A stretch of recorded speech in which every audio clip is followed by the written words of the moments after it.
The automaton jet brigade just received a major upgrade. Nevertheless, we must use all our might to see them permanently grounded. Helldivers are speculating over new bot abominations. Thankfully, the Ministry of Truth is here to put all rumors to rest. And a moment of valor that goes from 0 to 100 and 1000 super RPM in under 3 seconds. But first, here's your Galactic War recap.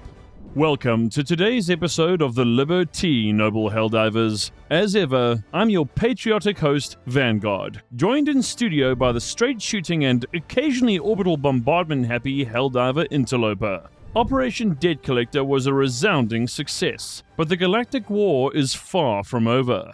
Major order briefing. Status ongoing. 0-4. Time remaining less than 6 days. Helldivers, this is not a drill. Without warning, the automatons have launched a sweeping, coordinated offensive across several strategic fronts. And leading this charge is none other than the Jet Brigade version 2.0. Rebuilt, refueled, and reprogrammed for absolute mayhem. Initial reconnaissance confirms our worst suspicions. Jetpack-equipped hulks are now entering the fray, leaping into the sky with all the grace of a burning dumpster but twice the hostility. Devastators, too, once tethered by gravity's grip, have been spotted launching themselves across the battlefield with terrifying velocity. Some troops have referred to this phenomenon as a metallic rain of terror. Others, less poetically inclined, simply screamed and ran. Let us be clear, this is an unprovoked attack, undoubtedly meant to undermine the reconstruction of our beloved Super-Earth and the restoration of all that was razed during the Illuminate War. And who better to spearhead such cowardice than the cold, socialist-coded idiot machines of the automaton menace? We must not falter. This upgraded jet brigade seeks to destabilize our territorial control by brute force and aerial absurdity. But our boots remain firmly on the ground, and if the skies are theirs, we'll drag them back down, one scorched circuit at a time. The Ministry of Defense urges all Helldivers to engage with maximum aggression, record all battlefield encounters for tactical analysis, avoid panic, and embrace valor.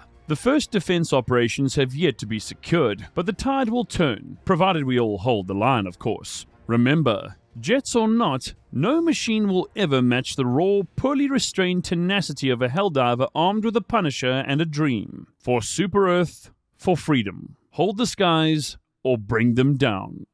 Communications Bulletin. From the Ministry of Truth, RE Flying Factory Striders and other outrageous heresies. Helldivers. A recent flurry of undemocratic speculation has erupted on the galactic wide web after a humorous, though deeply concerning post by Helldiver RandomRon005 posed the question, what if Factory Striders could fly? This was followed swiftly by Helldiver Crimson Allah uploading a clearly doctored image of a so-called flying factory strider, allegedly capable of producing gunships mid-flight. While we here at the SES appreciate a good joke as much as anyone, especially if it involves orbital bombardments and shrapnel, let us be clear, this is no laughing matter. Such posts, while tagged humor, risk undermining morale, spreading misinformation, and worst of all, giving the automatons ideas. As such, the Ministry of Truth has issued a Directive of Finality, TM. All discussion regarding airborne factory striders is now prohibited. Any Helldiver found violating this order will be immediately enrolled in mandatory experimental jump pack training or MEJ-PT. Side effects of MEJ-PT include sudden and permanent loss of orientation, accidental atmospheric re-entry, severe shin trauma, and death, temporary or otherwise. Let this serve as a gentle yet explosively firm reminder. The automatons are already dangerous enough without us memeing them into flight. Now, focus up, divers. It doesn't matter if the enemy flies, crawls, jogs, or moonwalks. Your job remains the same. Drop in, clean up, extract, repeat. For Super-Earth and democracy. Now let's head on over to Helldiver Interloper's desk for today's Galactic Weather Report.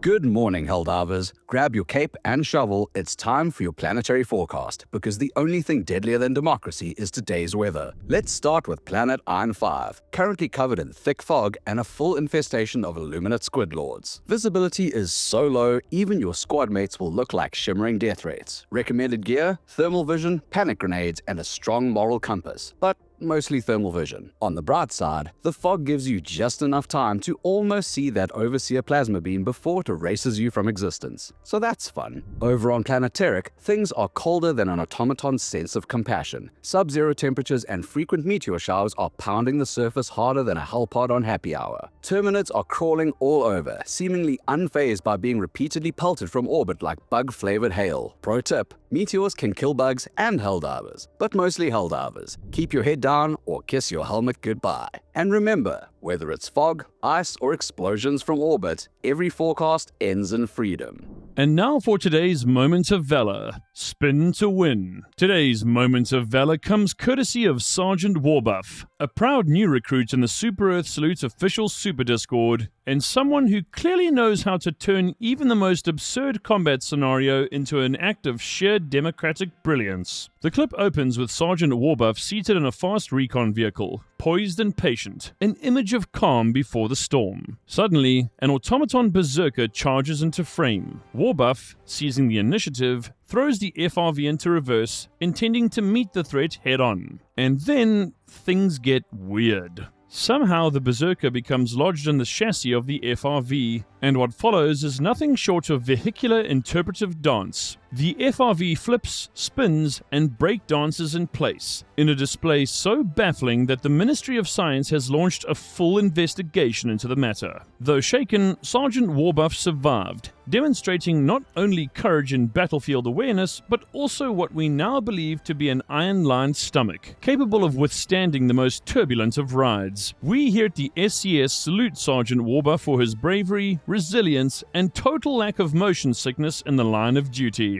Helldivers, if you want a chance to have your own Moment of Valor featured in an upcoming episode of the Liberty, join the official SCS Super Discord, now almost 4,400 members strong, and submit your most ridiculous, epic, or downright hilarious clips in the relevant channel. After all, freedom isn't free, but it does sometimes involve sick drifts.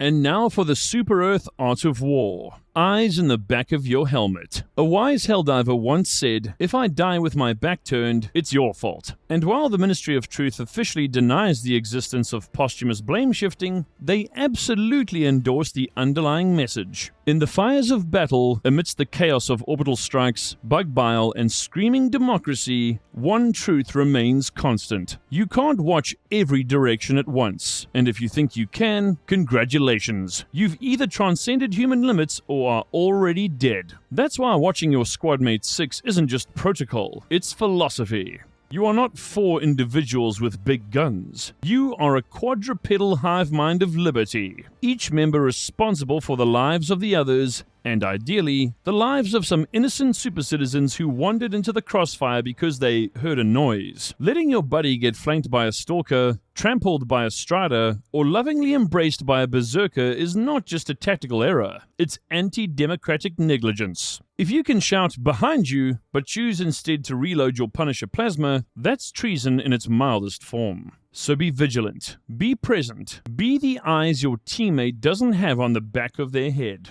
Because if you're not watching their flank, who's watching yours? Remember, Super Earth doesn't leave Helldivers behind, unless they were too busy looking at loot to call out the bot troopers sneaking up on their friend. Stay sharp, stay loyal, and for managed democracy's sake, check your corners. And so ends this Friday edition of the Liberty. Remember that new episodes air every Monday, Wednesday, and Friday, unless something unprecedented happens, of course. If you haven't already, check out our other content and head on over to Future Salute and Indie Salute for an extra dose of top-rate patriotism. Helldivers, keep up the fight and never ever surrender. Have a most liberated and prosperous weekend for Super Earth and democracy.